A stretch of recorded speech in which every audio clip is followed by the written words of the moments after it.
Hello, welcome back. This is Nitesh Sharma here. Welcome to Lux Computer Classes. अभी हम लोग last one speaker देख लिया था, प्रिंटर देख लिया था, प्लॉटर्स देख लिया था, ये सारे के सारे हम लोगों ने देख लिया था। अभी जो हम लोग देखने वाले हैं वो हम लोगों का होने वाला है यूपीएस। यूपीएस के बारे में भी हम लोग जानेंगे। यूपीएस क्या होता है, उसका क्या काम है, किस तरीके से वो वर्क करता है और कंप्यूटर को कैसे सहायता करता है। ठीक है, तो उसके बारे में देखने वाले हैं। तो सिंपली यही चीज होने वाला है। तो चलिए शुरू करते हैं। तो आप यहां देख पा रहे हो यूपीएस। यूपीएस में क्या क्या, यूपीएस का पूरा नाम जान लीजिए, अनइंटरप्टेड पावर सप्लाई। वैसा पावर सप्लाई जिसको कोई इंटरप्ट नहीं करता है, कोई रोकता नहीं है, कोई गड़बड़ी नहीं होती है उसमें। ठीक है, उसी को बोलते हैं अनइंटरप्टेड पावर सप्लाई। सिंपल आप समझ लो कि आपके पास घर में इन्वर्टर लगा हुआ होगा। तो इन्वर्टर में क्या होता है कि आपका जैसे ही लाइट कटता है तो वो ऑटोमेटिक आ जाता है, लेकिन कुछ मिली सेकेंड्स के बाद वो आता है। लेकिन यूपीएस में आपका कटता है, आता है, उससे कोई मतलब नहीं होता है। ये बिल्कुल डीसी करंट होता है। डीसी करंट यानी कि डायरेक्ट करंट, अल्टरनेटिव करंट इसमें नहीं आता है। इसमें क्या होता है कि जैसे ही आपका पावर कटता है या फिर आता है तो आपका जो यूपीएस होता है यानी कि ये वाला, इसका बैटरी चार्ज होता है। इसमें बैटरी होता है, 12 वोल्ट का एक बैटरी लगा होता है जो चार्ज होता है। ठीक है, अब ये बैटरी हमेशा चार्ज होते रहता है और ये चार्जिंग से नहीं देता है, ये बैटरी से देता है। बैटरी का पावर जाते रहता है और इधर से पावर भरते रहता है। ठीक है, तो ये चीज होता है इसमें, यानी कि पावर इधर से जाएगा और उधर से पावर कटेगा। ठीक है, तो इस तरीके से ये काम चलता है। लेकिन इसमें क्या होता है कि इसका ज्यादा लंबा टाइम तक बैकअप नहीं होता है। लगभग आपको 20 मिनट से 30 मिनट के यानी कि आधा घंटा तक हाईएस्ट आपको ये बैकअप दे पाएगा अगर फुल चार्ज है। तो अगर पुराना हो गया है तो 5 मिनट भी हो गया तो वो बहुत बड़ी बात है। ठीक है, तो ये सारे सिस्टम्स इसमें होते हैं। ये क्या करता है कि आपके कंप्यूटर को, और ये लगाने का फायदा क्या है, क्यों लगाते हैं, लगाने ऐसे भी लाइट आ रहा है। तो देखिए इसका फायदा या फिर नुकसान जो कुछ भी है अभी मैंने क्लियर करना है। जैसे अगर आपका कंप्यूटर है जिसमें बैकअप कुछ नहीं होता, उसमें आपको क्या लगाना होता है, यूपीएस लगाना होता है। तो यूपीएस अगर नहीं लगा है तो हो सकता है करंट का वोल्टेज जो होगा वो कभी 200 होगा, कभी 100 होगा, कभी 400 भी हो सकता है। ठीक है, तो ये आगे पीछे होते रहता है, जिससे आपको बार बार मदरबोर्ड को इसका जो बढ़ता घटता है वो झेलना पड़ता है। बार बार आ रहा है, जा रहा है, आ रहा है, जा रहा है। तो होता क्या है कि मदरबोर्ड में प्रॉब्लम आने का पूरा चांस रहता है। ठीक है, तो इसी के कारण यानी कि आपका सिस्टम खराब होने का 100% चांस रहता है। तो इसी के कारण लोग क्या करते हैं, इसको लगाते हैं कि आपके कंप्यूटर पे डायरेक्ट करंट का झटका ना लगे। आई बात समझ में, इसके लिए इसका यूज किया जाता है।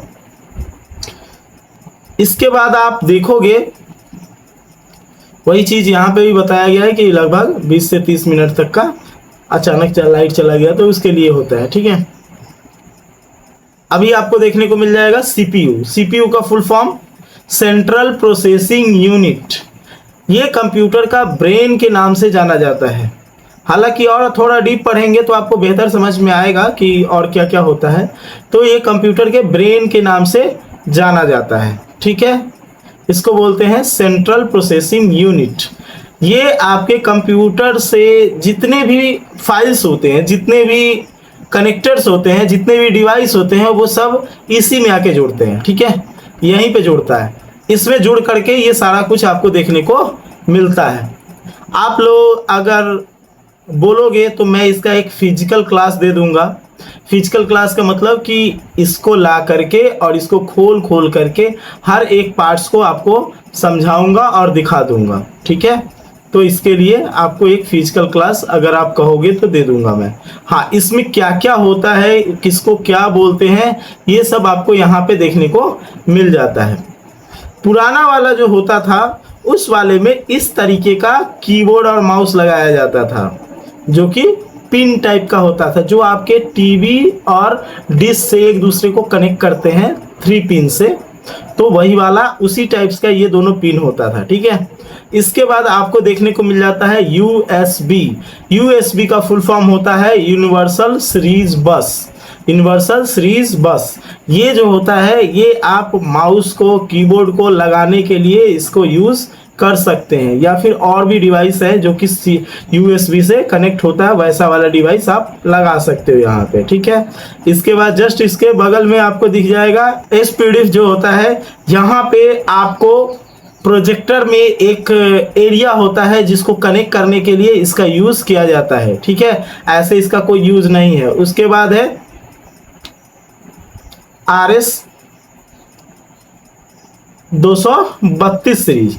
RS 232 सीरीज क्या होता है, तो ये जान लीजिए आप कि VGA केबल को कनेक्ट करने के लिए कंप्यूटर टू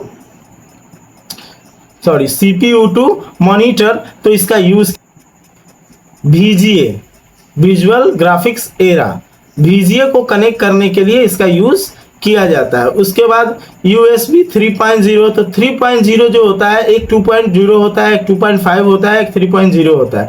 तो ये स्पीड है, ये सब जो कुछ भी है ये सब स्पीड है और कुछ नहीं है ये। ठीक है, इसके बाद जस्ट इसके बगल में ये वाला जो आपको दिख जाएगा, ठीक है, जिसको ये बोलते हैं मॉडेम, यहाँ पे भी आपको देखने को मिल रहा है। ये मॉडेम जो होता है ये क्या करता है, ये आपके सिस्टम में इंटरनेट कनेक्ट करने के लिए, यानी कि RJ45 इतना सा केबल होता है जो कि इंटरनेट केबल या फिर कैमरा केबल जो होता है उसको एंथर किया जाता है, यानी कि दबा करके उसमें पिन किया जाता है और उसके इसमें लगाया जाता है, जिससे आप इंटरनेट का यूज कर पाएंगे। ठीक है, अब आपको eSATA, ये बहुत ही पुरानी चीज है। ये आपको पहले होता था साटा केबल लगता था जिससे आप लैपटॉप को कनेक्ट कर सकते थे, कंप्यूटर को कनेक्ट कर सकते थे, इसके लिए eSATA ये पहले होता था, अब नहीं है ये। इसके बाद आगे देखने को आपको मिल जाएगा HDMI का फुल फॉर्म होता है high definition media interface. High definition media interface ये क्या करता है, ये पहले के ज़माने में जो VGA हुआ करता था उसको रिप्लेस करके अभी ये वाला लगाया गया है, जिसमें आपका क्वालिटी ज़्यादा इनबिल्ड हो जाता है। आप ये भी देखे होंगे कि शादी ब्याह में जब कोई कैमरा चल रहा होता है तो वो लाइव आपको एक टीवी पे दिखाया जाता है, तो वो जो केबल होता है टीवी दिखाने वाला, जो कैमरा और आपके टीवी से कनेक्ट होता है, वो वाला केबल का नाम है HDMI केबल। ठीक है, इसके बाद जस्ट आगे चलोगे तो यहाँ पे भी एक VGA का पोर्ट दिया गया है। ये आपका मेल पोर्ट होता है और ये फीमेल पोर्ट होता है। मेल पोर्ट में आपको यहाँ पे केबल लगाने के लिए जो केबल होता है उसमें फीमेल पोर्ट होना चाहिए, इसमें ये मेल पोर्ट होना चाहिए। उसके बाद है फायरवॉल यहाँ पे पहले बाहर से दिया जाता था जिसमें आप कोई भी चीज़ कनेक्ट कर सकते थे, लेकिन पहले ऐसा था, अब ऐसा नहीं है, अब ये अंदर से ही होता है। ठीक है, इसके बाद देखने को मिल जाएगा S-वीडियो, यानी कि वीडियो को, यानी कि कैमरा को कनेक्ट करना चाह रहे हो तो यहाँ से आप कनेक्ट करके देख सकते हो। उसके बाद आपको VDI ये पुराने ज़माने में जो कि वीडियो जो चलता था उसके लिए इसका यूज़ किया जाता था। ऑडियो का इतना सारा आपको जैक देखने को मिल जाएगा जिसमें कुछ इनपुट है कुछ आउटपुट है। ठीक है, इसके बाद आपको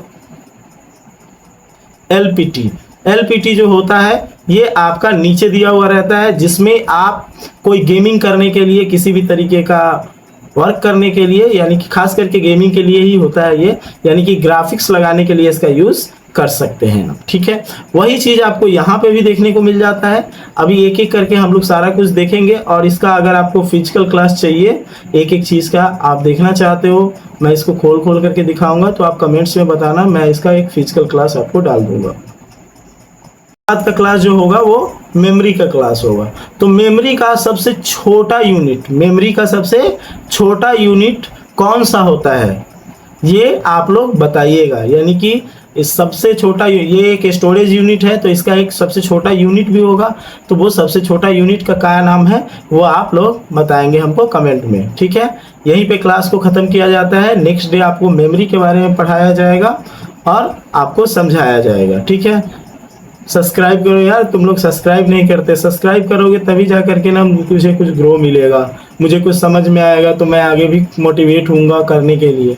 तो इसको सब्सक्राइब करो, तुम्हारे लिए ही तो बना रहा हूँ ना मैं। ठीक है, थैंक यू, जय हिंद।